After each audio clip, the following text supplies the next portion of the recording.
2018년도 제1회 전산응용 기계 제도기능사 최근 기출 보고 문제에 대한 해설을 시작하겠습니다. 1번입니다.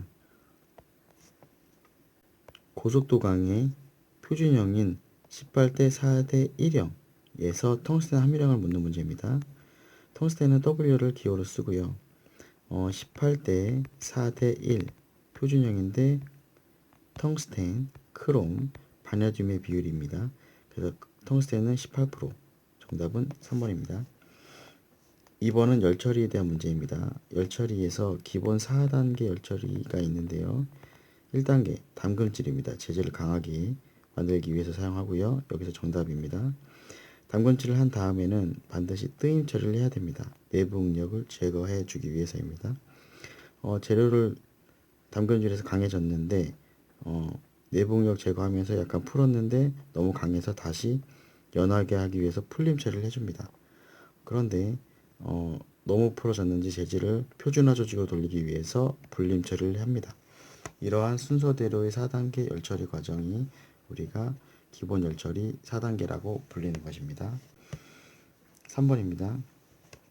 니켈강을 공기 중 방치하는 담금질 효과는 스스로 단단해진다는 작용성이 우리가 정답으로 볼 수 있습니다. 주철의 성질에 대한 설명입니다. 주철의 탄소 함유량은 약 4.5%이고요. 평균적으로. 인장 강도는 강에 비해 약합니다.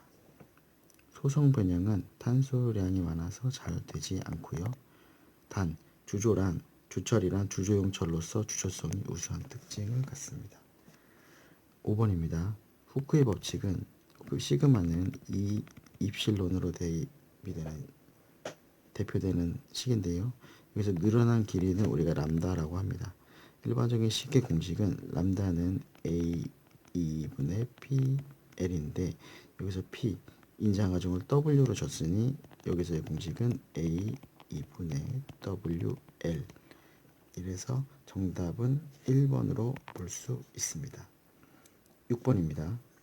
세 줄 나사 피치가 2mm, 나사를 6회전 시키면 이동하는 거리는 얼마이냐. 이것은 우리가 리드, 나사를 1회전 시켰을 때 쭉 방향으로 이동한 거리가 리드인데요. 이것은 n, 나사 줄수 곱하기 피치로 구할 수 있습니다. 그래서 여기서 세 줄 나사기 때문에 3 곱하기 피치가 2니까 리드는 우리가 6mm라는 것을 알 수 있습니다. 자, 그런데 나사를 6회전 시켰다고 하니까 우리가 6mm, 한 회전당 6mm죠. 그래서 곱하기 6 하니까 36. 정답은 4번이 되겠습니다.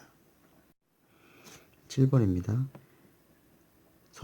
테이퍼 선반 가공에서 심압대를 편의시켜 가공할 때의 심압대 편의량, 즉 이동시키는 양인데요. 공식은 여기에서 같이 심압대 편의량 E는 2L분의 L에 D-D로 우리가 나타낼 수 있습니다. 여기서 우리가 알 수 있는 건 여기서 여기까지를 우리가 L이라고 하고요. 전체 길이를 대문자 L로 씁니다. 그 다음에 요 큰 지름을 D, 여기 작은 지름을 소문자 D.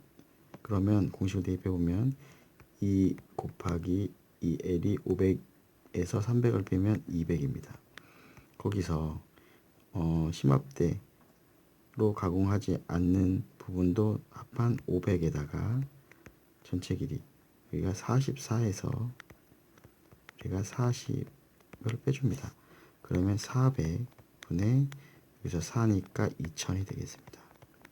정답은 5mm. 그래서 1번이 정답입니다. 8번입니다. 황동의 자연균열 방지책이 아닌 것은, 자, 여기서 황동의 자연균열이란 이것을 방지하기 위해서는 수분에 노출되지 않도록 해야 됩니다. 그런데 여기서 물의 침전 처리를 즉 담근다고 했으니까 이것은 방지책이 아닙니다. 자, 9번입니다. 엔드 저널, 우리가 이 축의 끝부분, 이 부분을 우리가 엔드, 끝부분에 저널, 하중이 받는 곳이죠. 저널이라고 하는데요. 지름이 500mm의 전동 축을 받치고 허용 최대 베어링 압력을 6Nm 제곱, 전월의 길이를 80mm라 할 때 최대 베어링 하중을 구하는 식입니다. 공식은 간단합니다. 최대 베어링 하중 W는 PDL입니다. 자, 여기서 P는 우리가 베어링 압력입니다. 그 다음에 D 지름입니다. 곱하기 L 전월의 길이입니다. 80. 이것을 4 곱하면 24000입니다. 킬로뉴턴이면 24 킬로뉴턴. 정답은 3번입니다. 10번입니다. 웜과 웜휠 기어의 속도비를 구하는 것입니다. 자, 우리가 웜과 웜휠의 속도비, 이것은 우리가 암기해야 될 사항인데요. 웜기어에서 웜의 3줄, 웜휠이 6줄입니다.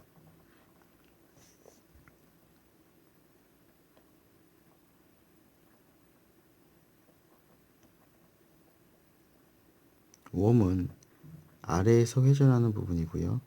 웜휠은 위에서 회전하는 부분입니다.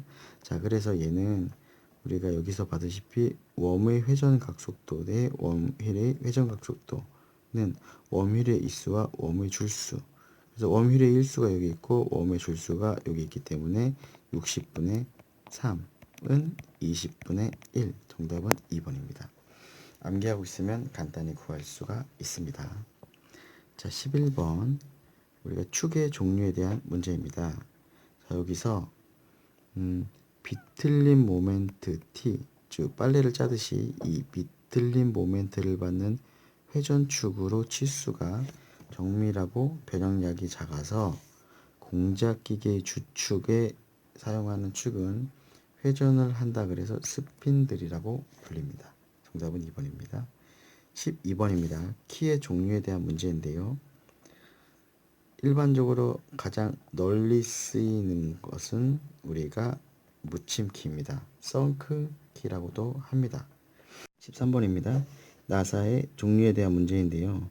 기능상으로 분류했을 때 운동용 나사에 속하지 않는 것은, 자, 우리가 여기서 볼나사와 둥근 나사, 사다리꼴 나사는 각각 어떤 공작기계를 움직인다든지 전구를 낄 때 그 소켓이 이동부가 움직인다든지 사다리꼴 형상의 그 나사가 움직이는 형태가 우리가 기능상으로 분류한 건데, 관용 나사라는 것은 파이프에 사용하는 나사로서 기능상으로 분류한 건 아니라서 2번이 정답이 되겠습니다. 14번입니다. 합금의 종류에 대한 문제인데요. 알루미늄 실리콘계에 속하는 것은 우리가 실루민, 이렇게 암기하면 되겠고요. 15번입니다. 제동장치에 대한 문제인데요. 제동장치를 작동 부분의 구조에 따라 분류할 때 작동 부분의 구조는 밴드 브레이크나 블록 브레이크, 그 다음에 디스크 브레이크, 이게 작동 부분의 구조에 따른 것이로 이거는 동력원에 따른 것입니다. 그래서 유압이냐 공압이냐, 그 정답은 1번이 되겠습니다. 16번입니다. 선반에 부착된 치에싱 다이얼의 용도는, 치에싱 다이얼이란 하프너트와 함께 나사를 절삭할 때 사용하는 조작으로서 정답은 3번입니다. 치에싱 다이얼은 곧 나사 절삭이다, 이렇게 암기하시면 되겠습니다. 17번입니다. 공작기계에 대한 문제인데요. 공작기계 외면이나 내면 등 필요한 형상을 단 1회 통과로서 한 번에 뚫어버리는 이러한 형상의 이러한 별표의 모양을 만들고자 한다. 그럴 때 이러한 공구를 한 번에 한 번에 내리꽂으면 한 번에 구멍이 만들어지면서 제품이 만들어집니다. 우리는 이것을, 이 기계를 브로칭 머신이라고 합니다. 18번. 각도 측정기가 아닌 것은, 여기서 사인바와 수준기, 오토콜리메이터는 모두 각도를 측정합니다. 허나 외경 마이크로미터는 물체의 바깥 지름, 즉 길이 측정기에 속해서 4번이 정답입니다. 19번입니다. 19번은 연삭키에 대한 문제인데요. 조정수떨과 지지대를 이용해서 가공물을 연삭한다. 이것은 어떤 고정하지 않기 때문에 센터리스, 중심을 잡지 않고 작업하는 연삭기입니다. 정답은 4번입니다. 20번입니다.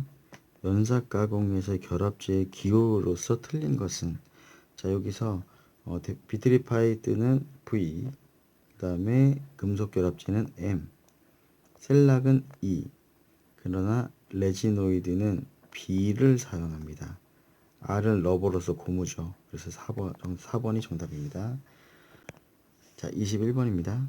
21번은 총 회전수, 즉 RPM을 구하는 문제입니다. 그래서 우리는 V는 1000분의 파이 dn이라는 속도 관한, 절삭 속도 관한 식에서 우리가 이 n을 따로 빼내면 n은 파이 d분의 1000 V가 됩니다. 자, 여기서 파이는 3.14죠. 근데 3으로 대입해도 무관합니다. 지름이 40이기 때문에 여기 뒤에다 40mm를 대입해 주고요. 절삭 속도 여기 120을 대입해 줍니다. 자, 그렇다면 우리가 이렇게 계산했을 때 954.9가 나옵니다.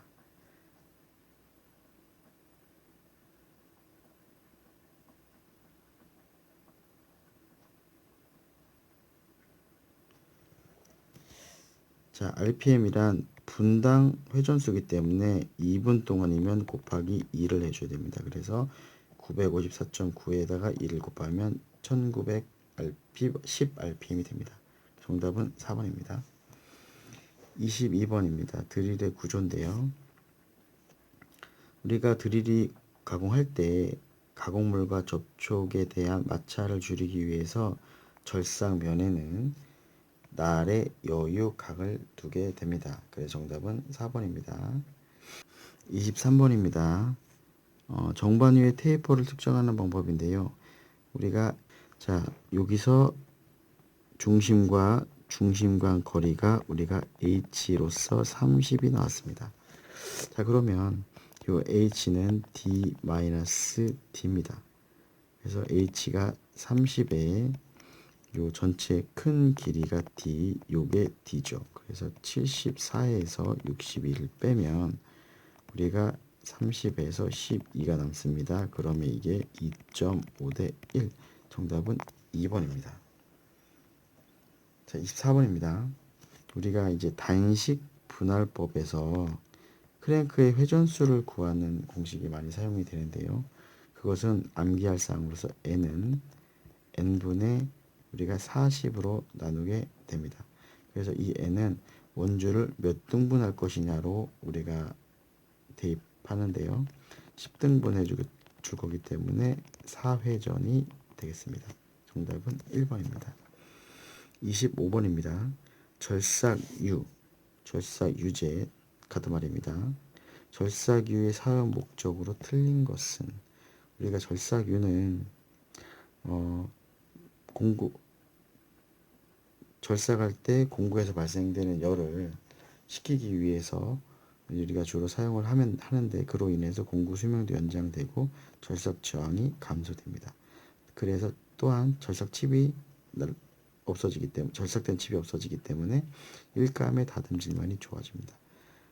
또한 칩과 공구의 마찰력을 줄입니다. 따라서 2번은 설명으로 틀린 설명이 되겠습니다. 26번입니다. 진원도 측정법의 종류에 대한 것입니다. 진원도란 이러한 원형의 제품이 있을 때 한 부분에서 얼마나 그 원에 가깝냐, 얼마나 벗어나냐에 대한 기하공차 측정법인데요.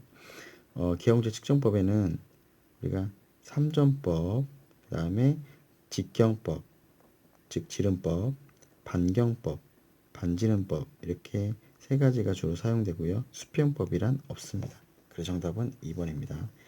치수 보조 기호에 대한 설명입니다. 틀린 것은 우리가 C는 챔퍼로서 못되기, 정사각형의 변의 길이 앞에 이렇게 직사각형을 표현해 주고요.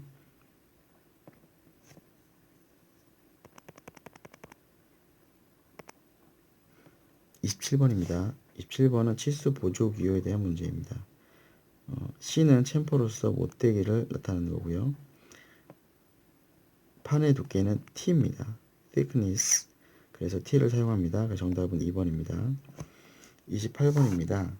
28번은 마이크로필름으로 촬영하거나 복사해서 우리가 저장을 하기 위해서 편하게 만들도록 도면에 표시하는 장치는 우리가 중심 마크입니다. 29번입니다. 기하공차의 종류 중에서 단독 모양에 적용하는 것. 자, 기하공차에는 종류에는 모양공차, 자세공차, 위치공차, 흔들림 공차가 있습니다. 그래서 모자위 흔이라고 암기를 하는데요. 이 모양공차는 단독공차로서 데이터물을 사용하지 않습니다. 그래서 이 단독공차인 모양공차에는 진평, 진원, 선면, 진직도, 평면도, 진원도, 원통도, 선의 윤곽도, 면의 윤곽도, 이게 사용이 됩니다. 따라서 진원도인 1번이 단독 모양에 적용하는 기하공차가 되겠습니다. 정답은 1번입니다. 제거 30번입니다. 면의 지시기호에 대한 문제입니다. 제거 가공을 허락하지 않는다. 즉 어떠한 제품의 표면이 울퉁불퉁하다고 했을 때 표면 기호를 올려놓습니다. 자, 여기처럼 동그란 거 그대로 둬라. 이것은 가공을 허락하지 않는 상태를 말합니다. 그래서 정답은 3번입니다. 자, 그런데 이렇게 되어 있는데 이렇게 이거를 깎아버린 거죠. 이거는 제거 가공을 하랍니다. 그러면 그냥 이거 없이 이거 없이 이렇게 돼 있으면 하든 제거를 하든 하지 않든 상관없다는 것을 의미하는 기호입니다. 정답은 3번입니다. 31번입니다. 선의 우선순위를 얘기하는 거죠. 즉 선이 겹쳤어요. 그리고 앞에서는 선은 보이는데 뒤에 숨은 선이 있는 경우, 근데 이게 단이 져서 예를 들어서 여기서 바라보는데 여기는 경계선이라서 숨은 선을 나타내야 되는데 여기는 직선이 있죠. 그러면 이게 이것에 가려져서 보이지 않는다. 이게 우선순위라서요. 그래서 외형선, 숨은 선, 외숨 절중무치라고 해서 절단선, 중심선, 무게중심선, 치수선이나 치수보조선. 근데 이것보다 가장 우선적으로 오는 건 숫자나 문자입니다. 자, 그렇다면 31번에서는 이 중에서 외숨 절중무치 중 절단선이 가장 앞서 우선적으로 표시되겠습니다. 정답은 2번입니다. 자, 억지 끼워 맞춤이 어떤 기호를 나타내냐, 이렇게 암기하시면 되겠습니다. 억지로 우리가 손에다가 반지를 잘못 끼우게 되면, 억지로 끼우게 되면 피가 날 수 있습니다. 그래서 여기 P라고 암기하시면 쉽게 3번으로 확인할 수가 있습니다. 자, 33번입니다. 요 문제가 좀 자주 나오긴 하는데요. 공차 기호에 의한 끼워 맞춤의 방식은 우리가 이렇게 즉 대문자는 구멍을 나타내고요. 소문자는 축을 나타냅니다. 자, 그래서 우리가 대문자를 앞에 위에 이렇게 쓰는데 이렇게 가로로 나타내지는 않습니다. 4번이 정답입니다. 34번입니다. KS 재료기호에 대한 문제입니다. SS 일반 구조형 압연강제에서 이 400은 최저 인장 강도를 나타냅니다. 35번입니다. 축척의 종류 중에서 우선적으로 사용하는 것은 KS에 규정이 되어 있는데요. 아래와 같습니다. 이것 외에는 우선적으로 사용하지 않기 때문에 35번은 2번이 정답입니다. 36번입니다. 이렇게 도면을 표시할 때 경사부가 있는 대상물에서 약간 잘 표현이 안 될 경우에 이와 같이 투상도를 빼는 경우가 있습니다. 우리는 이것을 보조 투상도라고 합니다. 우리가 3차원 설계할 때 우리가 보조 투상도 누르고 요 직선 중에 아무데나 찍으면 이렇게 나타나는 것을 알 수 있습니다. 37번입니다. 37번은 축의 도시 방법에 대한 겁니다. 자, 여기서 단면의 모양이 같으면서 긴 축은 중간을 파단해서, 즉 이러한 것을 그릴 때 너무 길어서 종이에 안 나올 경우에 얘를 이렇게 자르는 거죠. 잘라서 얘가 원형이라면 이렇게 나타내는 거죠. 자, 그래서 이렇게 그릴 수 있다. 4번이 정답입니다. 38번입니다. 가상선은 가는 이점세선을 나타내는 거고요. 이것은 우리가 인접 부분을 참고로 표시할 때, 가공 전후의 모양을 표시할 때, 그 다음에 도시된 단면 앞쪽의 부분을 표시할 때 사용하는데, 도형의 중심을 표시하는 데 사용하지 않습니다. 얘는 가는 일점세선, 중심선이 사용되죠. 39번입니다. 치수 기입의 원칙에 어긋나는 것은 4번, 치수는 각 투상도에 고르게 분배되도록 하면 안 되고요. 주 투상도인 정면도 쪽에 우리가 집중해서 치수를 기입해야 합니다. 그래서 정답은 4번이 되겠습니다. 40번입니다. 가공 방법의 기호를 나타내는 것인데요. 우리가 선반은 let L, 보링은 B, 호닝은 GH를 사용합니다. 리머는 우리가 리머가 이렇게 FB로 표시기호를 사용합니다. 그래서 호닝이 잘못됐기 때문에 4번이 정답입니다. 41번입니다. 헬리컬 기어나 나사 기어, 이 하이포드 기어의 입줄의 표시는 우리가 모두 세 개의 가는 실선으로서 이렇게 표현을 합니다. 기어가 있을 때요. 42번입니다. 노트에 대한 문제인데요. 나사면에서 증기나 기름, 외부로부터 먼지 등이 유입되지 않도록 하기 위해서는 둥근 막을 씌우는데 이것을 우리가 캡너트라고 합니다. 43번입니다. 베어링의 호칭은 이와 같이 나타내는데요. 형식과 하중, 그 다음에 이 뒤는 베어링의 안 찌른 번호. 우리가 베어링을 이렇게 있을 때 여기 안 찌른 번호를 나타내는 건데요. 26에다가 우리가 곱하기 5를 해줍니다. 그러면 우리가 5, 6에 30에 5, 20, 130mm인 것을 알 수 있습니다. 얘는 우리가 뒤에 6, 2, 6, 3, 이 앞에 거는 형식과 하중이기 때문에 안찌름을 구할 땐 고려하지 않았고요. 001 경우에는 얘가 10mm입니다. 01은 12mm, 02는 15mm, 03은 17mm, 04부터는 곱하기 5를 해주면 됩니다. 그래서 정답은 4번입니다. 44번입니다. 평벨트 장치의 도면을 표시하는 방법에서 틀린 것은, 44번은요. 자, 암은 우리가 길이 방향으로 절단하여 도시하지 않습니다. 자, 그래서 얘는 자주 나오는 표현이기 때문에 꼭 암기하시기 바랍니다. 45번입니다. 기하공차는 무엇을 뜻하느냐? 요거죠. 이거 하나는 원주 흔들림입니다. 두 개 있는 것은 온 흔들림인 거죠. 정답은 1번입니다. 자, 46번은 선의 종류에 대한 문제입니다. 여기서 키워드는 바퀴의 암이나 리브, 즉 이러한 형상이 있을 때 여기에 이와 같은 삼각형의 리브가 만들어진다고 쳤을 때 우리는 이 모양을 설계도 상에서 이런 모양이라고 우리가 표현을 해줍니다.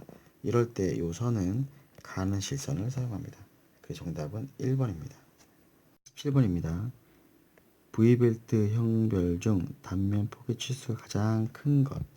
우리는 2, M이 제일 작고 2가 제일 크다. 그래서 2형이 단면 폭이 제일 큽니다. 이건 암기할 사항입니다.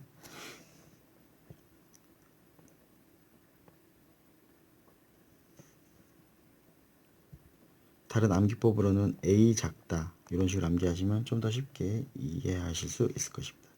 48번 평행키 끝부분의 형식에 대한 설명입니다.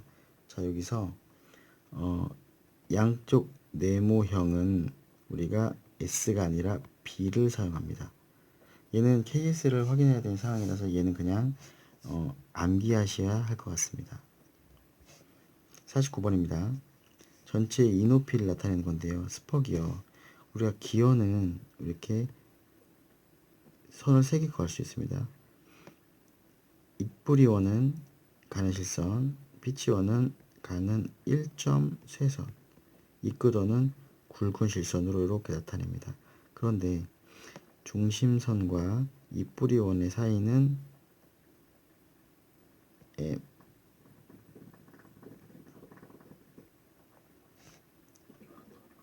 여기는 1.25m이고요. 여기 피치원과 이끝원 사이는 여기는 m입니다. 그러니까 전체 이높이는 2.25m이 되겠습니다.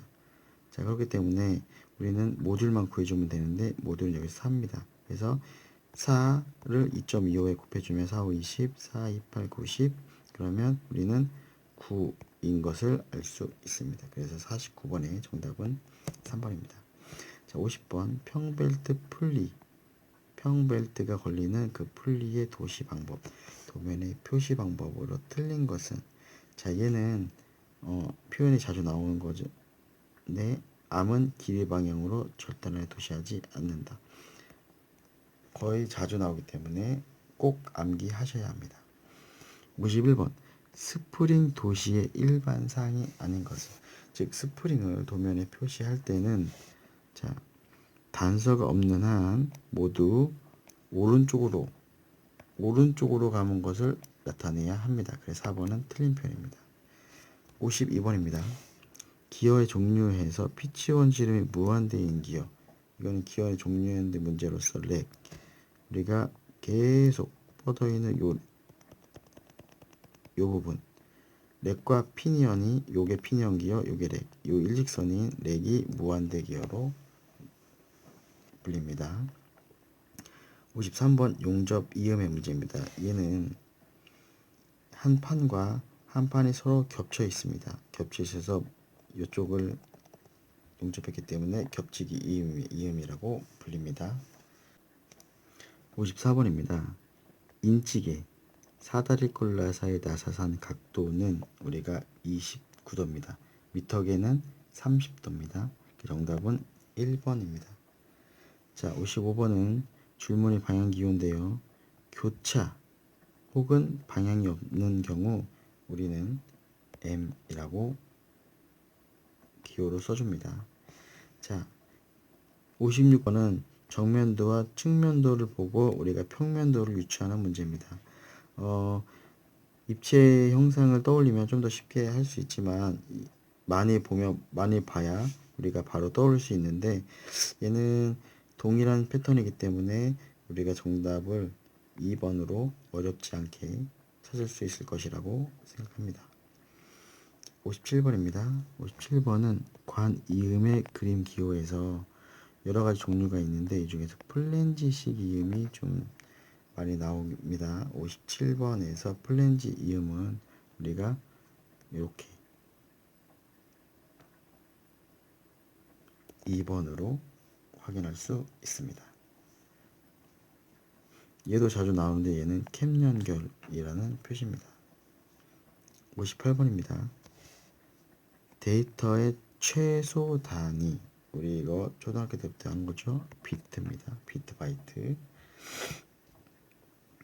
그런데 우리가 이 사이에 니플이라는 것이 있는 것은 우리가 많이 모르는 사람이 많습니다. 이것도 확인해 주셔야 합니다. 59번입니다.